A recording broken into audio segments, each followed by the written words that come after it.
दोस्तों, हमारी जमीन को रोशन रखने वाला चांद अल्लाह ताला की अजीम कुदरत की गवाही दे रहा है। लेकिन चांद है क्या? क्या इस कायनात में सिर्फ एक ही चांद है जो हमें नजर आता है? और अगर चांद गायब हो गया तो हमारी दुनिया के साथ क्या होगा? ये सब आप इस वीडियो में जानेंगे।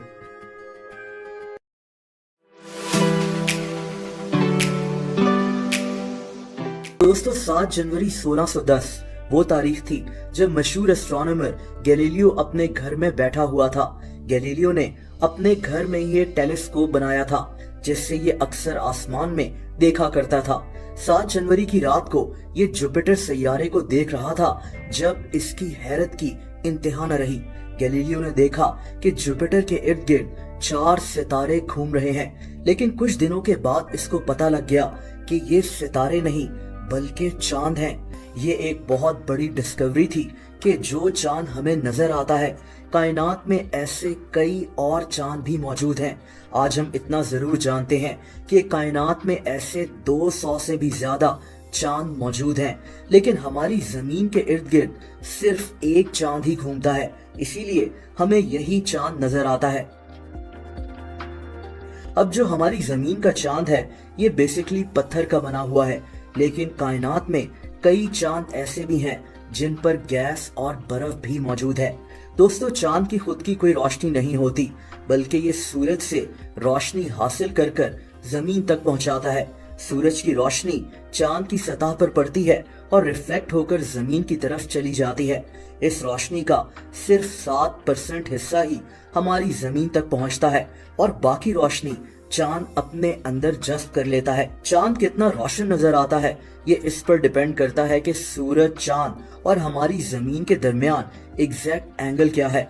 आप अल्लाह ताला की कुदरत देखें कि सूरज, चांद और हमारी जमीन मिलकर कितने परफेक्ट तरीके से काम कर रहे हैं।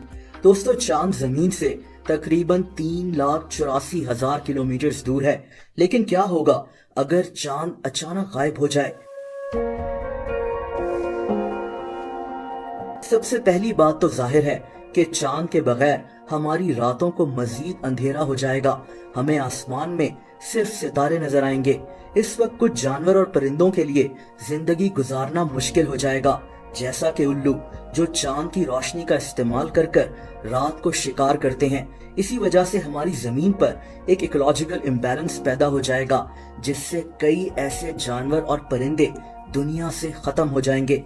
दोस्तों, दूसरी बात यह है कि चांद के गायब होने से हमारे समुद्रों पर बहुत गहरा असर पड़ेगा। अब आप सोच रहे होंगे कि चांद का समंदर से क्या लेना देना है। दरअसल चांद के अंदर एक कशिश है, यानी ग्रेविटेशनल फोर्स, जो हमारी जमीन को अपनी तरफ खींचती है। ये फोर्स इतनी स्ट्रांग नहीं है कि जमीन चांद की तरफ खींची चली जाए, लेकिन इसका असर जमीन पर पड़ता है। अब आते हैं समंदर की तरफ। समंदर का पानी जब ऊंचाई पर चला जाता है तो इसे हाई टाइड कहते हैं, और जब ये नीचे होता है तो इसे लो टाइड कहा जाता है। चांद इसी चीज को कंट्रोल करता है। दरअसल चांद जमीन के जिस हिस्से को भी अपनी तरफ खींच रहा होता है, वहां से समंदर का पानी चांद के खींचने की वजह से ऊपर की तरफ चला जाता है। ये सब चांद की ग्रेविटेशनल फोर्स की वजह से होता है। अगर चांद ही ना रहा तो हमारे समंदर के पानी बिल्कुल नीचे चले जाएंगे, जिससे बेशुमार समुद्री मखलूक खत्म हो जाएगी। वो जानदार वगैरह जो इन मखलूक को खाकर जिंदा रहते हैं वो भी खत्म हो जाएंगे। यानी चांद के बगैर समंदर में बहुत बड़ी तबाही आ जाएगी। आप सोचें कि अल्लाह ताला ने इस कायनात को किस तरह से बनाया है कि हर चीज एक दूसरे के साथ कनेक्टेड है और अपना अपना काम कर रही है। दोस्तों, चांद अपनी ग्रेविटेशनल पुल से जमीन को अपने एक्सिस पर काबू में रखता है, और इसके बगैर हमारी जमीन पर शदीद तेज हवाएं चलना शुरू हो जाएंगी, जिनकी रफ्तार 480 किलोमीटर पर घंटा तक हो सकती है। इससे जमीन पर बहुत बड़ी तबाही आ जाएगी। और चांद जमीन को बहुत से एस्टेरॉइड्स वगैरह से भी बचाता है। बड़े बड़े पत्थर जो जमीन से टकराकर तबाही फैला सकते हैं, चांद उनके दरमियान में आ जाता है।